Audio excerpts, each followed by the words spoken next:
38 des 40 sociétés qui composent le CAC 40 ont donc publié leurs résultats 2022.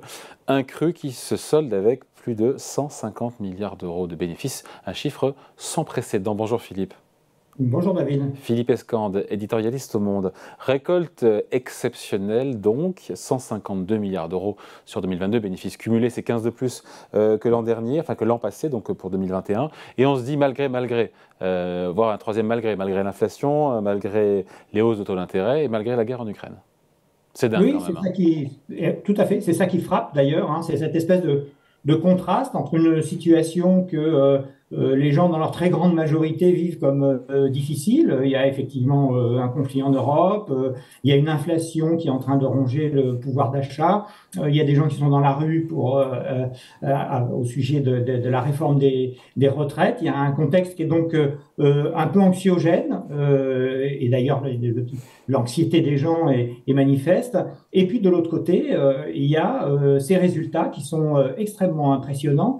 Ils sont même historiques, vous l'avez dit. Et donc c'est vrai on est frappé par ce contraste. Alors est-ce que c'est un contraste qui est dû juste à une forme d'inertie, c'est-à-dire que la situation va d'abord bien dans les entreprises et puis ensuite elle ira peut-être mieux dans l'économie en général et puis chez les gens, ou est-ce qu'il y a une forme de découplage? C'est un petit peu la question qu'on se pose, mais c'est quand même globalement, en tout cas pour l'économie française et entre guillemets son rayonnement, c'est quand même plutôt une bonne nouvelle puisque ces très bons résultats manifestent que les grandes entreprises françaises sont performantes, sont compétitives dans le monde. D'ailleurs, leur valorisation cumulée maintenant, celle du CAC, est supérieure, y compris à celle de la bourse de Londres. Donc, c'est quand même un signe de bonne santé.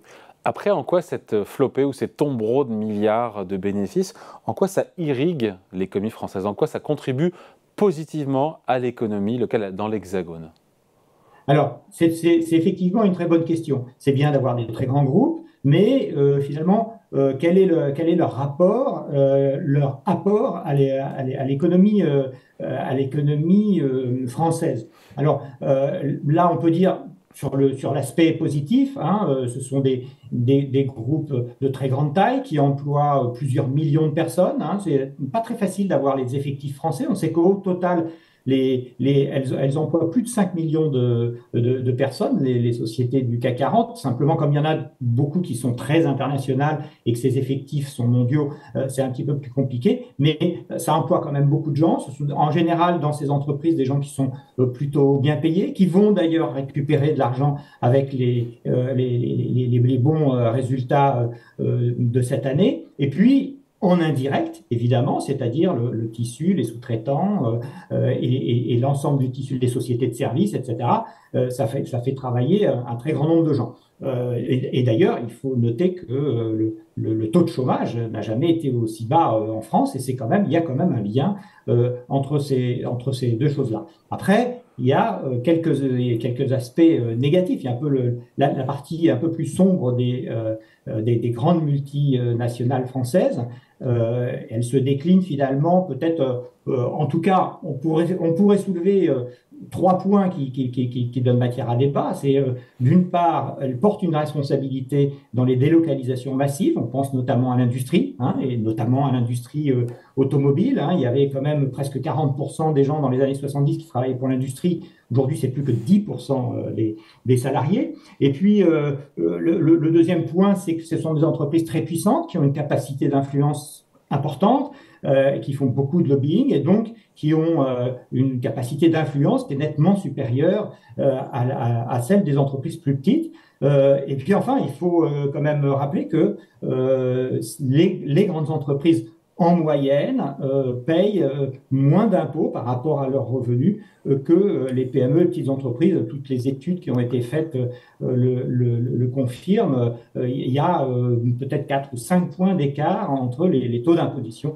des grandes entreprises et des petites. Et puis derrière, il y a en surplomb la question des inégalités, c'est-à-dire qu'effectivement, ce qu'on disait tout à l'heure, cette espèce de contraste un peu saisissant entre une précarité qui avance, notamment chez les salariés les plus en difficulté, et puis ces performances qui sont tout à fait spectaculaires.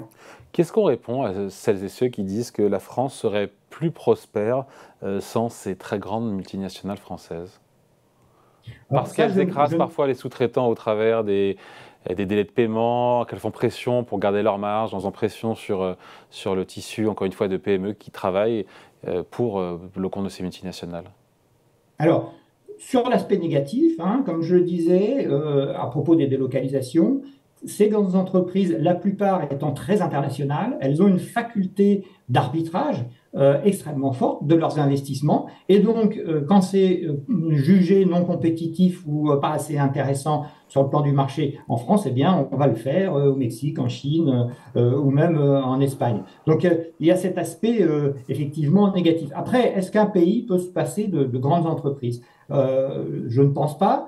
Et enfin, c'est possible évidemment, mais je pense que c'est assez dangereux. Hein. Un exemple intéressant est celui de l'Italie, qui est un pays qui est extrêmement dynamique sur le plan des petites entreprises, qui a énormément d'industriels de petite taille et qui manque totalement de réseaux de très grandes entreprises. Il y en a quelques-unes. Bon, on connaît bien Stellantis, le groupe Fiat qui s'est finalement marié avec PSA, mais globalement, le capitalisme italien est en crise et une partie de leur difficulté vient aussi probablement du fait qu'ils ont perdu leur tissu de très grands groupes qui ont tous été plus ou moins rachetés, avalés ou ont disparu dans les 20 à 30 dernières années qui viennent. Donc la solution n'est pas d'avoir moins de grandes entreprises, mais peut-être plus de coopération aussi entre le tissu de grandes entreprises et le tissu des entreprises moyennes ou petites, comme ça se passe en Allemagne. Donc il y a cette déconnexion entre la situation financière des multinationales du CAC 40 qui est excellente et la situation économique de l'Hexagone, qui on explique aussi, enfin je parle sous votre contrôle Philippe, mais par le fait que la réussite du CAC 40 s'est faite à l'étranger, on ne rappellera jamais suffisamment que la France c'est moins de 20%, je crois, de leur chiffre d'affaires en moyenne. Hein. Oui, alors ça dépend beaucoup. Hein. Le Crédit Agricole, par exemple, qui est une des très grosses sociétés du CAC 40, c'est majoritairement français. Et puis, si vous prenez effectivement Schneider Electric ou LVMH, ce sont des entreprises dont les ventes en France sont beaucoup plus modestes. Mais il y a un autre élément, et qui est d'ailleurs pas qui joue dans les très fortes marges qu'ont réalisées cette année les grandes entreprises françaises, mais je pense que dans les autres pays, c'est à peu près la même chose. C'est le fait que par rapport aux années 70, le pic d'inflation qu'on est en train de connaître ne se traduit pas par une augmentation des salaires qui suivent l'inflation. Alors c'est plutôt, entre guillemets, positif pour la lutte contre l'inflation, parce que ça la rendra peut-être plus simple, mais en revanche, ce que ça fait, c'est que c'est la traduction finalement du rapport de force qui évolue plutôt en faveur des entreprises et en défaveur des salariés, et finalement les salariés connaissent une baisse de leur salaire réel, alors que les grandes entreprises ont toutes passé, on le voit dans les résultats, toutes passé l'inflation dans leur prix de vente. Qu'est-ce que ça veut dire? Ça veut dire que les entreprises, sur le plan de leurs revenus, passent l'inflation, mais que sur le plan de leurs dépenses, et notamment des dépenses salariales qui sont quand même en général souvent les plus importantes pour elles, et bien finalement cette masse salariale en valeur, elle diminue du fait en valeur réelle, elle diminue du fait de l'inflation. Donc c'est aussi un aspect qui est très discuté en ce moment, où pour la première fois on voit une inflation qui n'est plus alimentée par les hausses de salaire, ce qu'on redoutait, l'inflation le deuxième tour, le troisième tour, etc. Et en revanche, qui continue à l'être par les marges des entreprises qui augmentent. Allez, merci beaucoup. Point de vue signé Philippe Escande, éditorialiste au Monde. Merci Philippe. Merci David. Salut.